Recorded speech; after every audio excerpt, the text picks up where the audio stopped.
नमस्कार दोस्तों, स्वागत है आप सबका मेरे YouTube चैनल पर।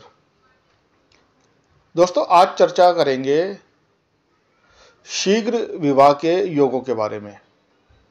ऐसे कौन से योग होते हैं कुंडली के अंदर जिनको देखकर ये पता लगाया जा सकता है कि जातक का विवाह जल्दी होगा, शीघ्र होगा।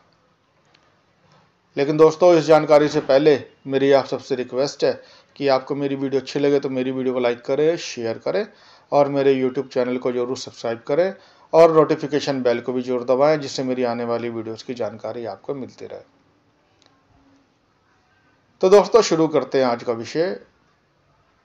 वो कौन से योग हैं जिनको देखकर ये पता लगाया जा सकता है कि जातक का, व्यक्ति का जो विवाह है वो शीघ्र होगा, जल्दी होगा। दोस्तों, कुंडली का जो 7वां घर है, 7th हाउस, उसको विवाह के लिए देखा जाता है।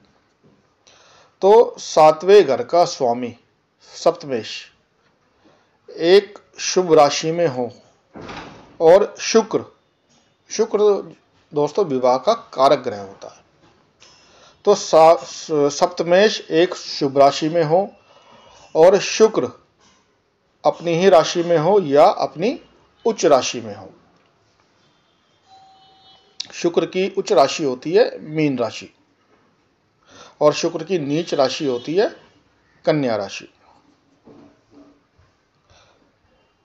सूर्य 7वें भाव में हो, मतलब 7th हाउस में हो और 7वें घर का जो स्वामी है सप्तमेश शुक्र के साथ हो।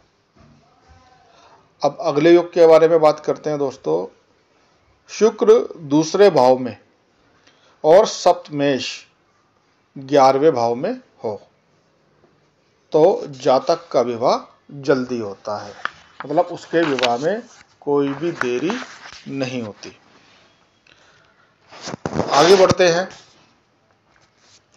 बृहस्पति और 2nd हाउस का स्वामी, दूसरे घर का स्वामी केंद्र या त्रिकोण में हो। केंद्र के घर होते हैं दोस्तों कुंडली के 1, 4, 7, 10। ये जो हाउस होते हैं ये केंद्र के हाउस होते हैं और त्रिकोण के घर होते हैं 1, 5 और 9। सप्तमेश और लग्नेश, लग्नेश मतलब लगन का स्वामी ग्रह। तो सप्तमेश और लग्नेश ये लगन में ही हो। लगन मतलब कुंडली का पहला घर। सप्तमेश या शुक्र शुभ ग्रहों के बीच में हो या केंद्र में बैठे हो। सप्तमेश शुभ ग्रह होकर, मतलब सप्तमेश एक शुभ ग्रह हो और लग्नेश की युति में हो, मतलब लगन के स्वामी के साथ बैठा हो शुभ ग्रह होकर। शुक्र अगर बली है तो बली शुक्र का लग्नेश के स्वामी से संबंध बन जाए तो व्यक्ति का विवाह शीघ्र होता है, जल्दी होता है। लगन का स्वामी, दूसरे घर का स्वामी और 7वें घर का स्वामी ये पहले, दूसरे और 7वें भाव में हो। लगन का स्वामी 7वें भाव में और 7वें भाव का स्वामी केंद्र में हो। केंद्र के घर मैंने आपको बता दिए 1, 4, 7, 10। ये जो हाउस होते हैं ये केंद्र के हाउस होते हैं। दूसरे घर का स्वामी और 11वें घर के स्वामी का आपस में राशि परिवर्तन हो जाए। शुक्र लगन से केंद्र में, मतलब जहां पर शुक्र है, मतलब लगन से शुक्र लगन से केंद्र में, केंद्र के घर मैंने आपको बता दिए 1, 4, 7, 10।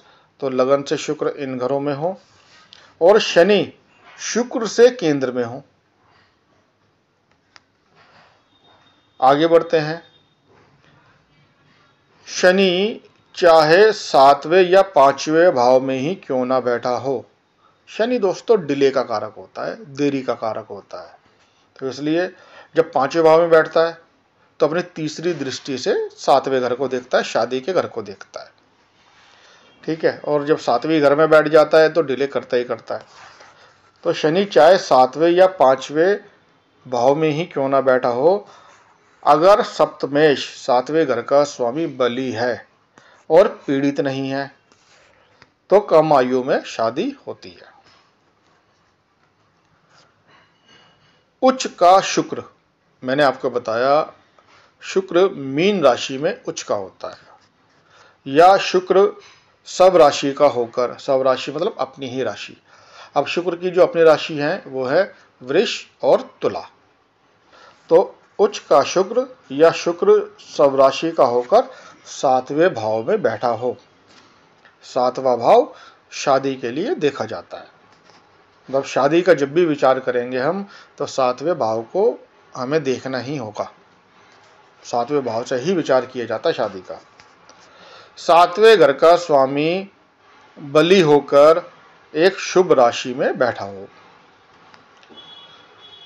सातवें घर का स्वामी लगन में या दूसरे भाव में एक शुभ ग्रह की युति या दृष्टि में हो। युति मतलब साथ बैठा हो। तो सातवें घर का स्वामी लगन में है या दूसरे भाव में है, दूसरे घर में है, और एक शुभ ग्रह के साथ बैठा है या शुभ ग्रह उसको देख रहे हैं। तो जब ये योग बनते हैं कुंडली में तो व्यक्ति का, जातक का जो विवाह है जल्दी होता है, शादी ऐसे व्यक्ति की जल्दी होती है। तो दोस्तों ये थे वो योग जिनसे देखकर ये पता लगता है कि जातक का विवाह शीघ्र होगा। दोस्तों आपको मेरी वीडियो अच्छी लगे तो मेरी वीडियो को लाइक करें, शेयर करें और मेरे YouTube चैनल को जरूर सब्सक्राइब करें। धन्यवाद।